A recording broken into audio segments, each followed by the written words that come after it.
Martin. I guess the first question is, and I saw something, two different emails I got this morning regarding the US unemployment numbers said it was the tip of the iceberg in the subject line.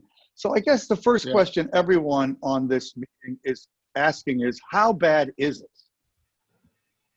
Well, if you're talking about Q2 and currently, I think everybody predict, well, it's very difficult.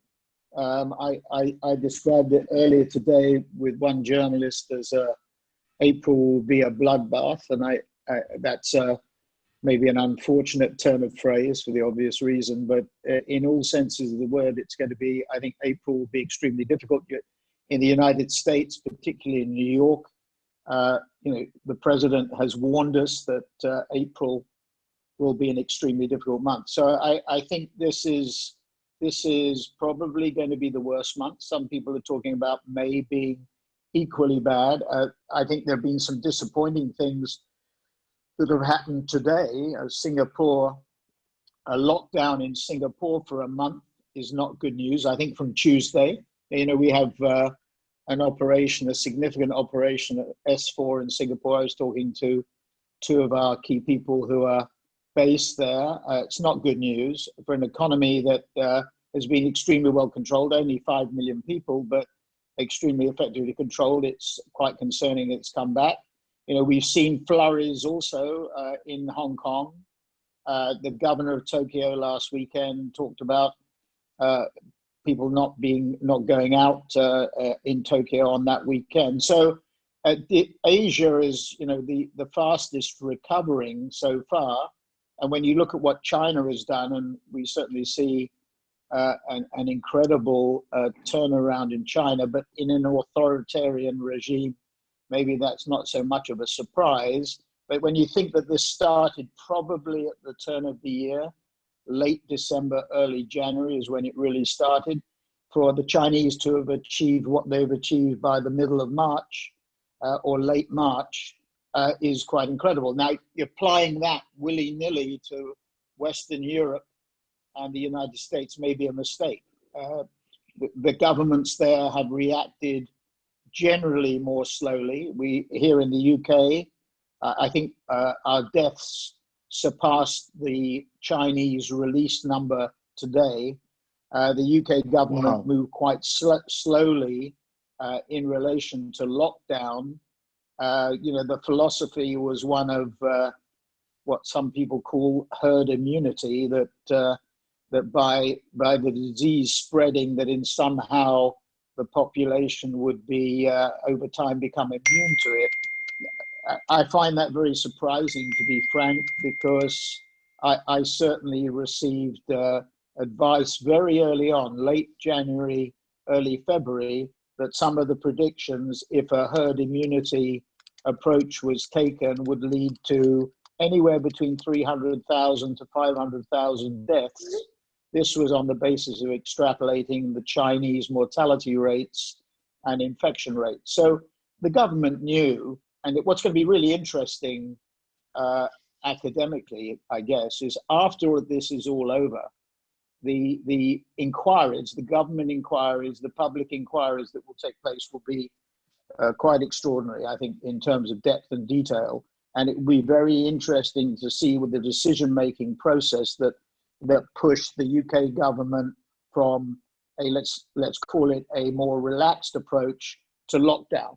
And apparently, if you read the journalist reports of what went on at COBRA, which is the government's committee that meets continuously at times of crisis, they started to look at the potential death rates and were pushed probably about 2 weeks ago, I think it is now, into a more lockdown approach. So extrapolating willy-nilly Chinese experience to what's going on in Western Europe and the US may be the wrong thing to do. But to get to the heart of your question, Q2 is going to be really, really tough in all dimensions, economically, health-wise, the pressure on the health services of all countries, the strains on government, both federal and local and state and city. It's going to be extremely difficult. So let's not get away from that. Just looking beyond that, to Q3, probably it's dangerous to make these predictions. So they come with a very heavy health warning. But Q3, I think, will be slightly better, and I think Q4 will see a recovery. Or I certainly hope that will be the case. So whether it's right to call it V-shaped, as you do in your poll, or a little bit more U-shaped, if the third quarter is the sort of the base of the U, I don't know. But my own view is this happens so quickly that we will see some snapback. Having said that, David, make it quite clear. This in my experience, is certainly, you can't compare this to anything else that I've been through or that the people on this call, and thank you all for joining us, and I hope you're all well and healthy and your families and friends are, but we haven't seen anything like this. This is not like 2008. This is not like 9/11. This is not like the dot-com bubble bursting. This is not like 91, 92. This is not like the oil price crises that we experienced in the 70s. This is the closest analogy, and I haven't existed. I was born at the end of the Second World War, but the closest analogy that I think people can find to this is wartime. This is wartime. We're fighting a silent enemy, but it is that is the closest comparison. We're all locked down in most major economies. So difficult to predict, and this may be a triumph of hope over experience, but my view, for what it's worth, is that this will be more V-shaped. We'll see a recovery of significant proportions in Q4 and going into 2021. Well, I hope you're right. I think everyone on the call hopes you're right, and it's testimony to the position we're in that rebounding in, what is that, more than 6 months is considered optimism. I'm curious, when you say that kind of thing, you've now built in the last couple of years, kind of out of whole cloth, a whole new company, which is not even, you don't even call it a media and marketing company, you call it a media and advertising and marketing technology company, but you are already thinking very globally in that business and seeing activity globally. How is the data you're seeing in your own company in affecting the way you think about where we stand and where we're going? Well, I think, at times like this, and you've got some people on the call who, I have a quick look at the participants who know a lot more about these sort of things than me. But having said that, at times like this, I think you have to be frank internally. You have to be very frank and realistic about where things are going. And at the same time, you have to point to, I'm going to call them the sunny uplands. You have to point to where you're trying to get to. Now, if I look at S4 Capital, which we, as you said, David, built up over the last 18 months, really effectively, we focused on what we anticipated, or what we thought were, and continue to be actually, the three growth areas in the industry, in the advertising and marketing services industry, which is a $1.7 trillion, $1.8 trillion industry. About 600 billion in media, about 500 billion in marketing services, and about another 800 billion in trade budgets, which people forget about because that's where Amazon goes to the heart of, and ancillary areas. But of that 1.8 trillion, we're focused at S4 Capital on the first 550 to 600 billion and the next 500 billion, but mainly the first media spend, 550 to 600 billion. Of that, about 250 billion is digital, dominated by Google, around 160. These are last year's numbers. Facebook, 62 and a half. Amazon, we don't know precisely, but probably running at about 20 billion. And I would, highlight Tencent and Alibaba and TikTok, because TikTok is the one with ByteDance that really has made inroads. Now, TikTok's running, according to the data that we have, about 7 billion. ByteDance claims about 20 billion of ad spend. So it's quite significant in the context of the big three, and indeed Alibaba and Tencent. But that's where we're focused on. We're focused on first-party data, producing digital advertising content from that first-party data, and programmatic. What's interesting, and as I think about being realistic about things internally and thinking about what's going to happen in the future, what's interesting is we try and dissect what's going on at the moment. And a lot of the data, I mean, we know what happened in January and February. January and February were strong months for us. I mean, in relation to the holding companies, just to get it in perspective, we're only $400 million of revenue against ad holding companies that will be 10 billion, 15 billion, 8 billion, 6 billion, whatever. But so it's a much smaller enterprise, but the growth rates through January and February were very significant in relation to ad holding companies in the industry. That 550 to 600 billion is before COVID was growing probably around 4%, 5%. Digital was up 20, roughly half of it, which tells you what must have been happening to the traditional piece. Nobody focuses on that. But if digital was growing at, let's be sort of generous about it, 15 to 20%, and it's roughly 45% of the whole, that means the other 55% must be cratering. And wow, that's the background to this. And what we see already, even in the first month of what's happening, I think it broadly segments into two groups of companies. The tech companies, let's call them the disruptors, who by and large have maintained, in our experience, their position. So most of the tech companies, and half of our 400 million is coming from tech, and half is coming from FMCG, pharma, and retail, principally. Look at the first half, tech has maintained its position, despite the cessation of live sporting events, not just the NBA, not just baseball, threatening, I guess, the NFL coming up in terms of the season, but Euro 2021, the Olympics obviously now moving into 2021, Wimbledon, Formula One, all of these events have sucked out money that was going to be spent not just by the disrupted, the other part of it, the FMCGs and the farmers and the retail, but also by the tech companies. But in our experience so far, the tech companies are still deploying those budgets, even though they don't have the events to spend them on. They're still deploying their budgets on purpose-driven or doing good, doing the right thing at the right time in this terrible crisis. On the other side, on the disrupted, or the analog companies or analog companies that are moving to more digital platforms, what we're starting to see, or what we have seen, is cutting of budgets. But within that, there's been a shift to digital. Now, some people on this call or listening to this call or observing what I'm saying will say, well, he would say that, wouldn't he, because it suits his book.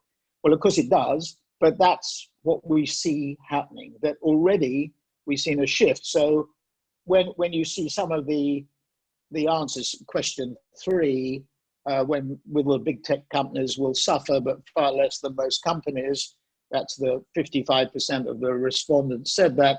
I think that's true, and we're already seeing that.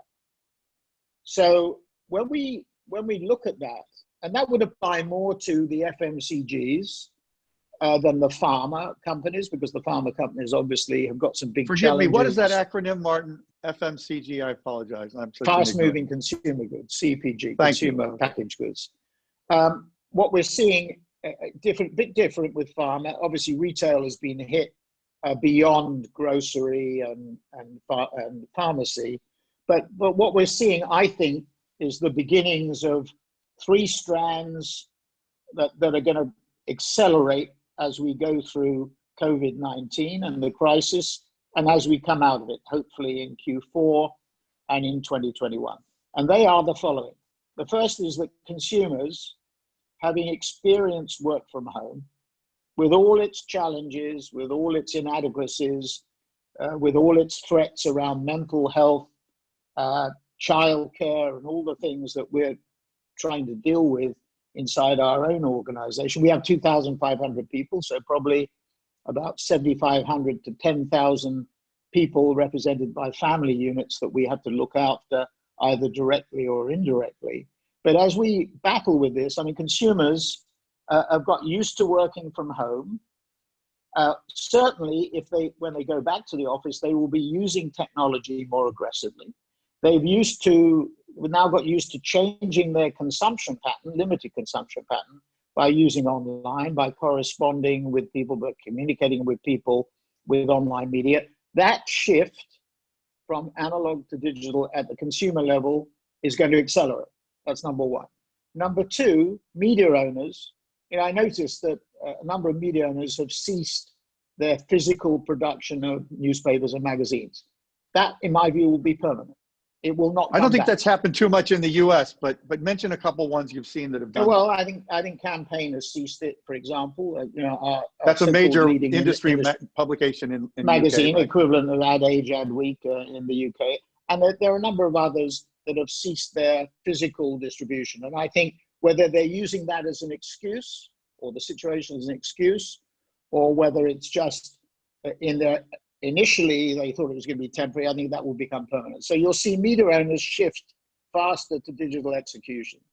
And the final area, which will probably be the most significant in my view, is that enterprise managers, people running major, small, even small businesses, but medium-sized businesses, prior to COVID-19, I mean, the economy was not in great shape. We had the G2 battle between the US and China, which had slowed things down a bit, the trade tariffs and the trade war. So it was already getting tougher.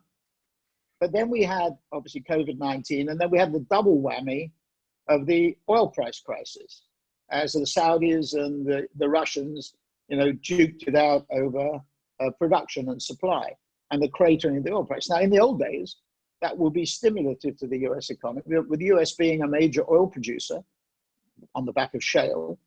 It has two effects. It's stimulative and it's also depressing. So you have this sort of double whammy, and as a result, the economy in the second quarter is going to be in deep doo-doo. And I think enterprise managers will now come to the view that the disruption that digital transformation threatened to what was a pretty good environment, now it doesn't matter. Hitherto they said, well, I don't really want to interfere too much with what's going on. I don't want to cause too much disruption, and digital transformation does cause disruption. Now it doesn't matter. We'll take the bath, we'll take the hit, we'll write off those historic, often non-cash costs that are sitting on the balance sheet. We'll get rid of those, and we'll take the digital transformation. So I think what's going to happen, that at a consumer level, at a media owner level, and most importantly, at an enterprise level, digital transformation is going to be accelerated to a very significant degree. Again, I would acknowledge I'm talking my own book, but I do think that that's going to happen. Okay, aside from the fact that benefits S4 Capital, and that's fine, no problem with that. How do you analyze that macroeconomically? Is that fundamentally a good thing for the US and global and British economies, that digital transformation accelerates in those three ways? Well, this goes back to the debate that we were having pre-COVID, and COVID puts it into sharp relief. I, for one, as you know, we've had discussions about this, historically. I, for one, am negative on the rise of technology from an employment point of view. I've always taken the view, or had the view, that improvements in technology will destroy more jobs than create. Now, obviously, given the figures that we've seen in the US this week and last week, 10 million people out of work already, it raises colossal issues in relation to education, retraining the workforce, mobility. But these are things that we had to deal with, and ultimately, if, and this is a big if, given government spending that has been put in place as a result of COVID-19, if we're going to go down this route, and if we are going down this route, which I think is inevitable, it places a great premium on reskilling a workforce where there is continuous disruption and where there are ebbs and flows geographically and functionally. It puts a great premium on subsidizing mobility, because you have to have a workforce that is much more mobile, which, by the way, in America is probably more prevalent than it is in Western Europe, because we tend to be much more rigid because of the social infrastructure, the social spending infrastructure that we have, and house ownership, another big thing in the Western European economy. So the investments in education, mobility, soft infrastructure are going to have. When you say mobility, you mean reducing wealth inequality in some fashion, UBI? Or well, whatever. I mean physical mobility. Actually. Oh, you do? But, okay, you forgive me. I was trying to figure out what physical. You meant. No, I mean mobility from a geographic point of view. But you raise an important point. Everything that has happened and is happening now is going to. Who are the people who are going to suffer most from COVID-19? You know, a lot of people are saying, well, it affects everybody. Well, it doesn't. It affects, obviously, the disadvantaged and the poorer parts of society far more than it does the richer parts. You know, the richer people. And by the way, if you go back to the great plagues in the UK, you know, you can find diary entries. Is really interesting. I was reading one a few days ago.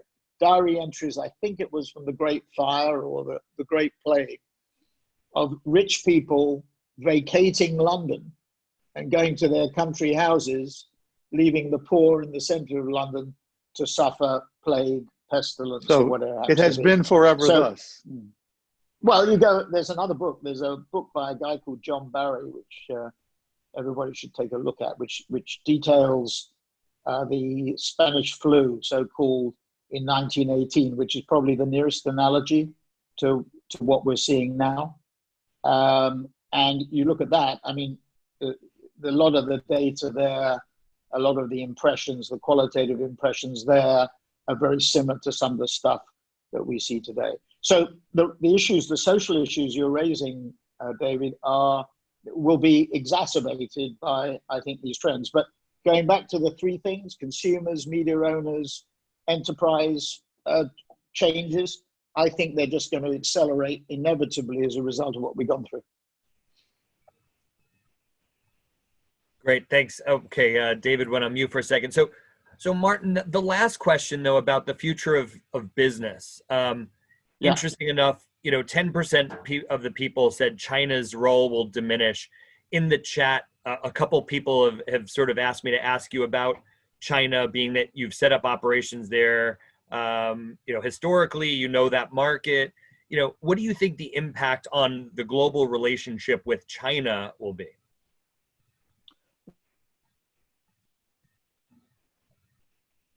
Uh-oh. We may have, Martin may be a bit frozen for a second.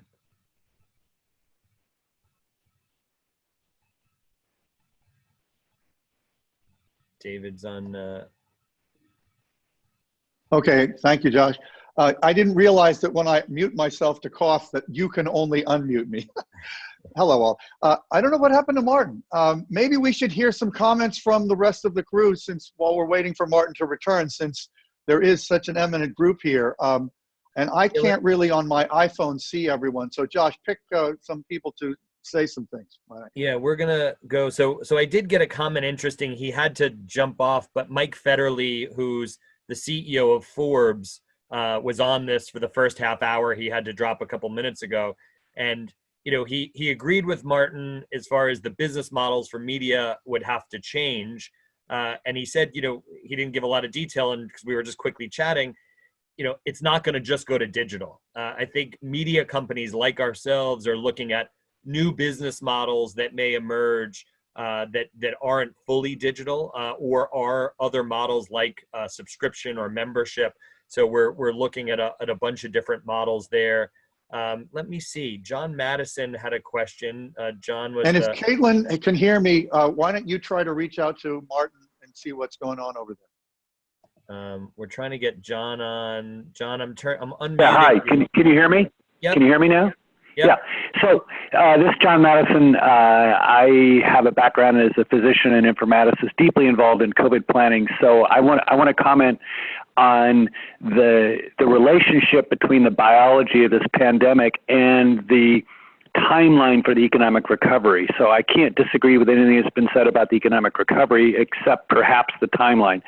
And so there are the fundamental impact of this pandemic has to do with the fact that there's zero herd immunity, and that potentially 100% of the 7+ billion people on the planet could ultimately be infected with a high mortality rate, particularly in the less prepared nations. And so the only thing that's going to, and so social isolation is a temporizing measure, because as soon as you relax it, as we're seeing, it comes roaring back. We're seeing that in China and Hong Kong and elsewhere. So I'm referring to it as the whack-a-mole pandemic, because whack-a-mole is what lies ahead of us. People think they've got it under control. They relax social isolation. It comes roaring back. The two things that are going to shape the timeline of when we get through this pandemic are, most likely first, an effective therapy. There's nothing that's really profoundly clear in terms of a cure for the disease yet. We may have something in the summer, and then a vaccine. And most people have said that a vaccine is at least a year to a year and a half away, and that's using conventional thinking about vaccine development. I think some of the vaccine manufacturers are already scaling up vaccines that are unproven or even untested. And so when we find one of the many vaccines that are being field tested now that works, hopefully we can scale it up much more quickly. So I'm thinking an effective vaccine November, December, and that was a result of a poll of another webinar amongst a bunch of epidemiologists and clinical folks that and biotech folks, that we could possibly scale up a vaccine program by November, December. Until we have either a highly effective therapy or a highly effective vaccine, we're going to be playing whack-a-mole at a global level. So for the first time this morning, the former administrator under both Clinton and Obama went to the news media and has said, we can't solve this with domestic solutions. We're going to be playing international, my parlance, whack-a-mole. And so we need to have coordination internationally to have social isolation before we can really lick this. So I'm going to shut up there, but I think that the timeline. Martin is back. Martin's back, so we want to go to him. But I want to ask you one quick thing. So sure. Timeline. So you are opposed. You don't go with the V logic. You think this is a longer term thing. Is that what you're summarizing to say? No. I think that's the worst case scenario. I think it depends entirely on an effective therapy and an effective vaccine. When either one of those happens, all the bets change very dramatically, very suddenly. Either one? Yes, either one. And John, quickly before you go, what do you do? I'm a physician and informaticist. I chair a technical advisory board for a private equity firm in New York. Deeply involved in COVID planning at the federal and state levels. Great. We're so glad to hear from you. Martin, are you back? I can't see you yet. I'm back. You may not be able to see me, but you probably hear me. No, I was just listening to that, and that follows some of the things that we heard on calls with Bloomberg Philanthropies on this therapy and vaccine route. So testing obviously being the forerunner to that. Let me just come back to China very quickly when I got cut off. Look, the old saw was China has to expand at 6% per annum to absorb rural employment, the flood of Chinese workers from the rural communities to the cities. Now look what's happening, Chinese growth has been sub 6%.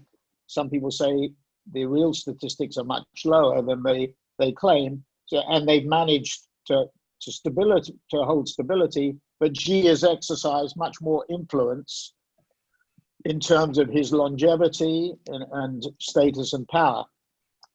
So this article was positing that he will come under increasing pressure. My own view, David, is that China will continue to be a dominant force and the pressures that drove America, or rather the unwillingness of America to accept the rise of China, or the re-rise of China, because 200 years ago, China was the dominant force. The BRICS and Next 11 were 40% of worldwide GDP, as they will be again.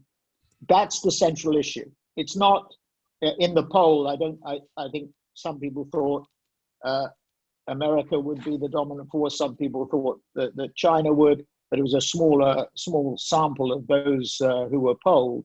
My own view is that issue, the clash between the US and China, will continue to be a key issue, irrespective of who's the president of the United States. If you look at the alternatives to the current incumbent, and we can discuss whether the current incumbent is likely to win again, which I think he probably will be re-elected, irrespective of what's been going on in the markets and the economy.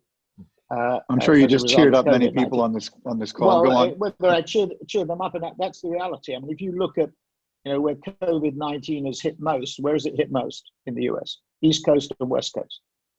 So it hasn't, and if you look at the incidents in counties where Trump was, where his voting was, relatively, I think I saw a statistic in the Wall Street Journal, something like 19%. So we'll see how that pans out. But I think the clash between US and China is huge.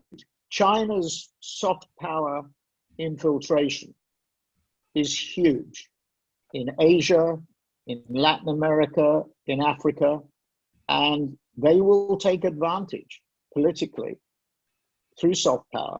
They already are. Look at emergency equipment. Look at there was an article that American companies were trying to suborn Chinese supplies, Chinese emergency supplies, off flights in the press yesterday. So there's a huge competitive element, which I think is going to continue. So I've seen more about Chinese aid in Italy than US. Yes. I mean, give you two examples. I went to Nigeria for the first time last year and Pakistan. Who are the biggest FDI investors in both those countries? China. So it's not going to go away. And we have to find a way of the two top dogs coexisting in a constructive, not destructive way. But how, Martin? You've been really authoritative on China ever since I've known you, and it's one of the great things to hear you talk about. But what could happen in the realistic range of possibilities that could really allow those two economies, and China and the rest of the world, to really get along in a constructive and healthy way? Well, I wish I had the answer to your question, but and when you ask the so-called experts, you never get a clear, concise, this is the roadmap and this is the route to doing it. So it's a very difficult question to answer. All I know is, by shunning China, what do? You force them into a Belt and Road initiative. You force them into slowly, I use the word infiltrate, it's probably the wrong word to use, slowly infiltrating Africa, Latin America, Asia.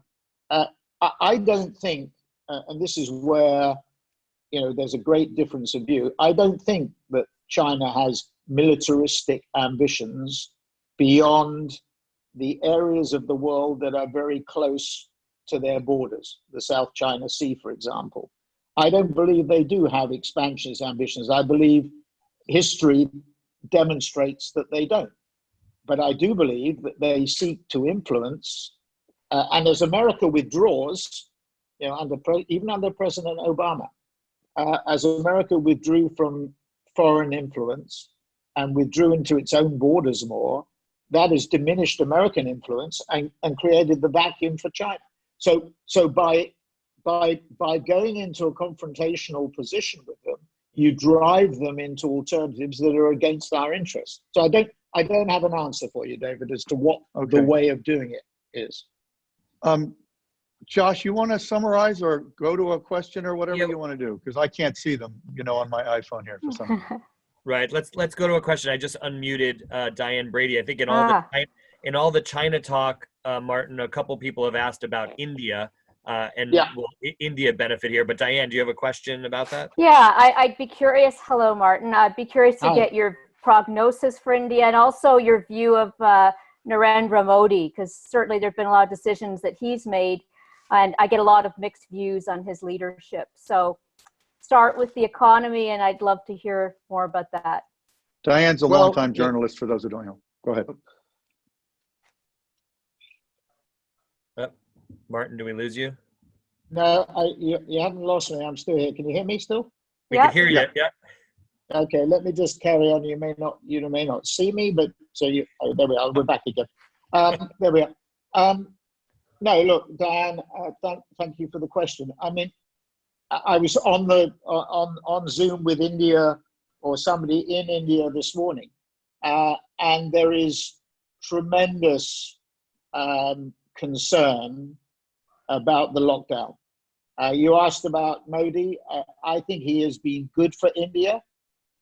He obviously is a controversial figure in many respects, particularly for some segments of the Indian population, but for brand India and as a leader of the country, I think he has made enormous strides.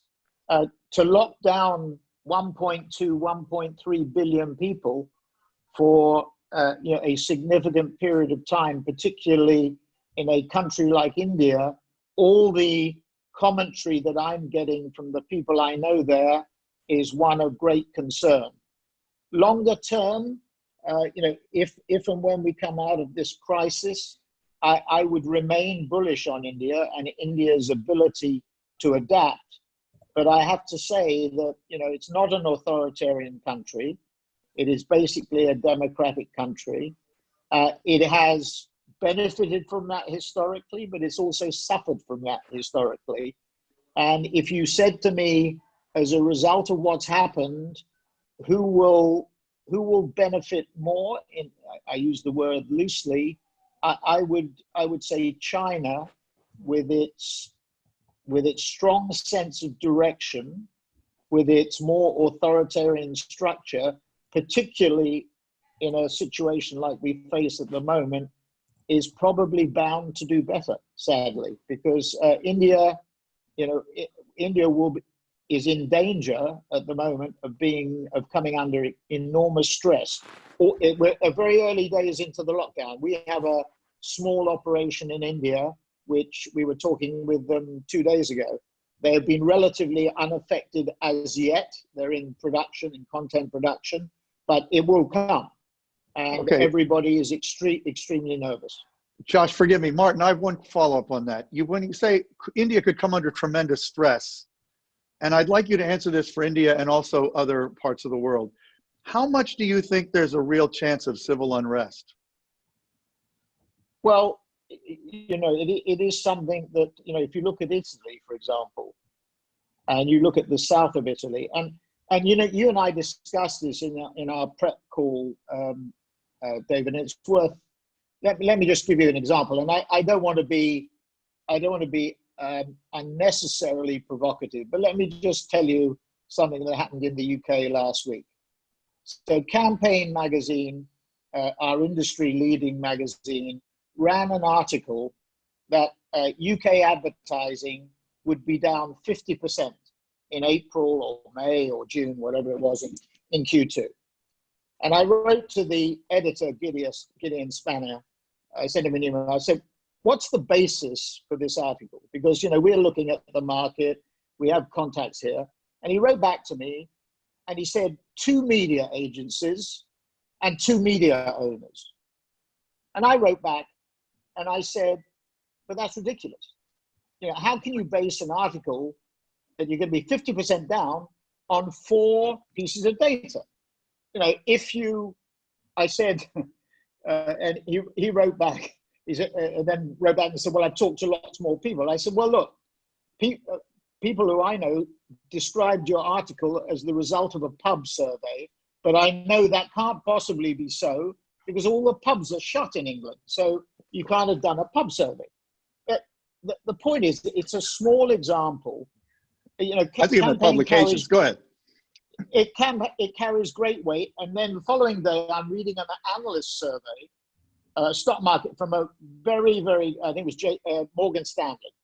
And the analyst says, well, there are trade publications saying the industry is going to be 50% down. This is just another example of this. You can call it fake news, whatever it is. It is this sensationalism, and we must balance it. So you have to be much more balanced in terms of what you're thinking about. Wait, so in regard to the question on civil unrest, are you saying that irresponsible media could make it more likely? Was that sort of the indirect implication of that? You have to say in Italy, we saw some examples.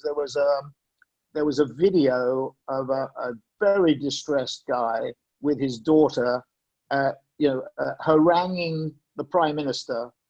His kid, I think from Naples or from southern Italy. His kid was on the video. The kid looked fine, but he was haranguing him for lack of food. And then there was some looting going on in supermarkets. We've had some.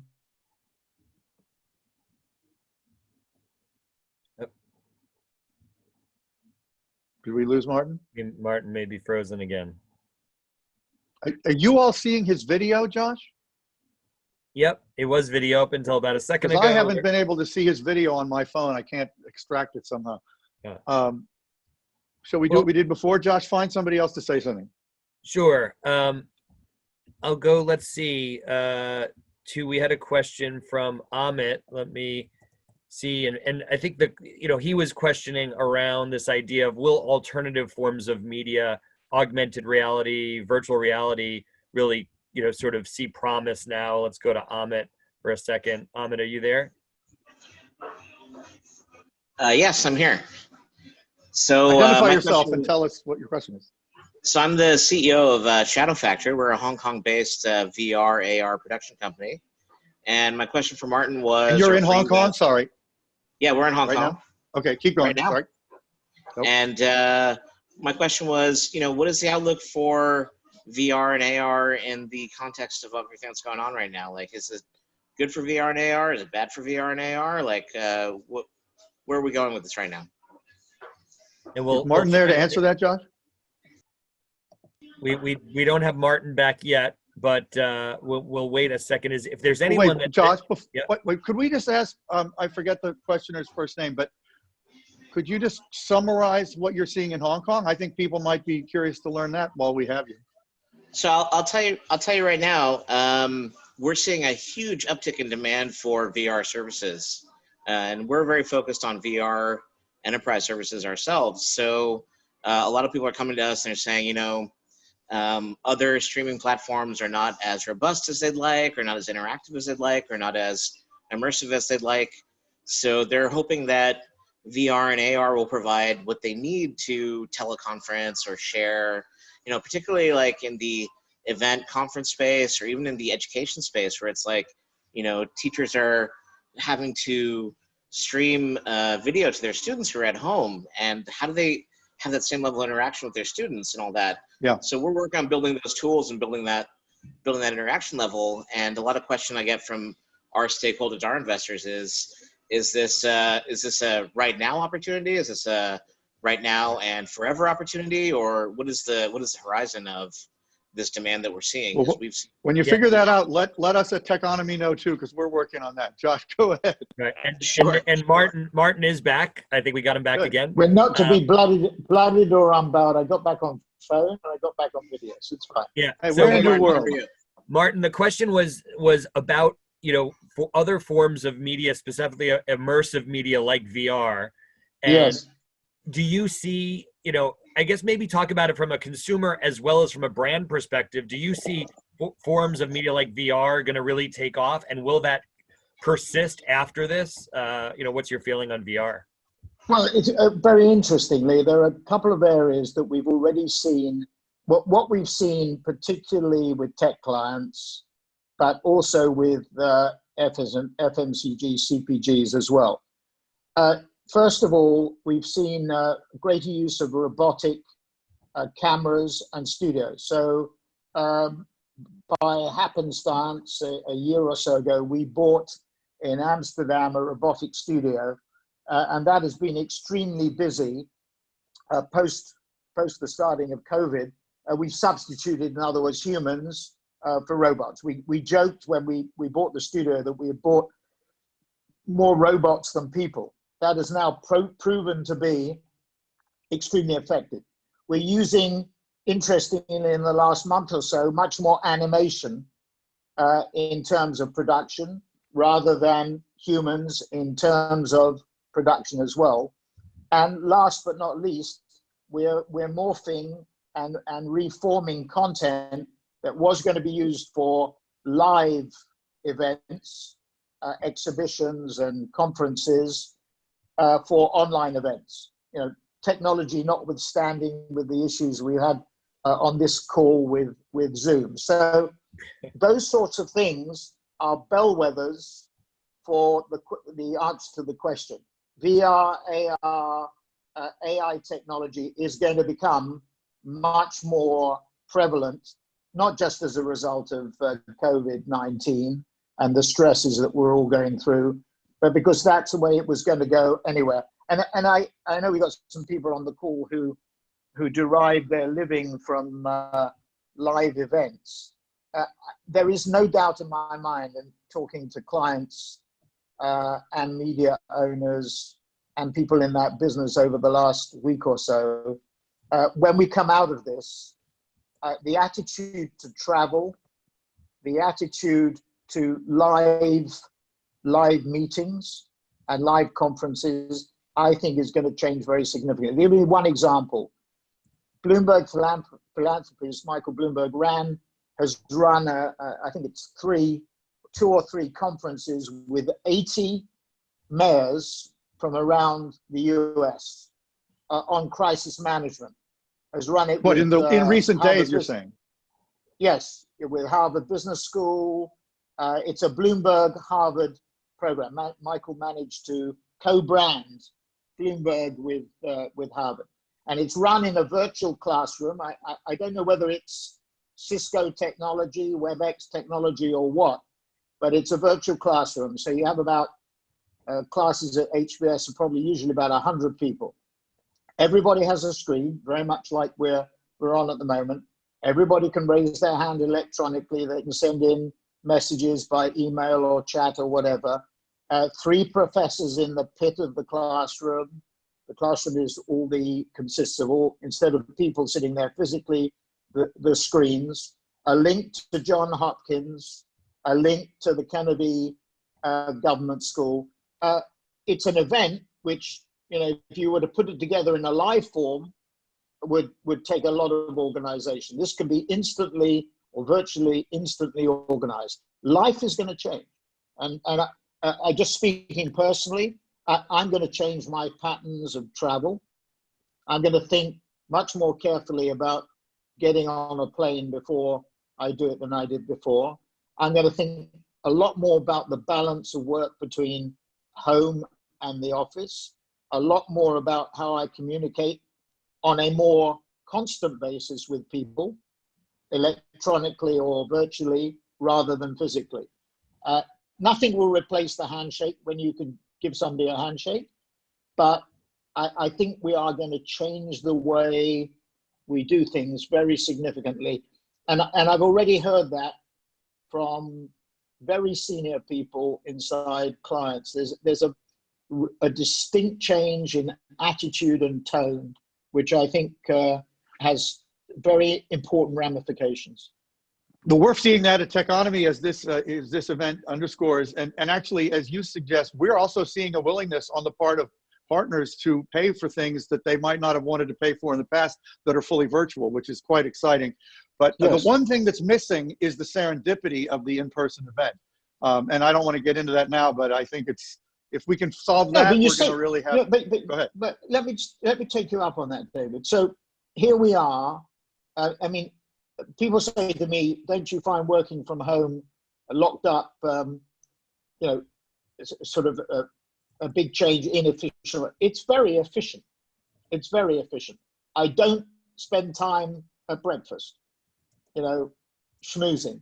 I don't spend time at lunch schmoozing. I don't do it at dinner. I'm not doing unnecessary travel. It's much more focused. It is actually more exhausting doing it this way than it is, quotes unquote, normally. So I think it's a very different pattern. It's not one that I would want to sustain forever. That's true. I want to have more balance. I'd rather be in the office, if you like, than stuck at home. But I think getting more balance into it will be the result of what we've gone through.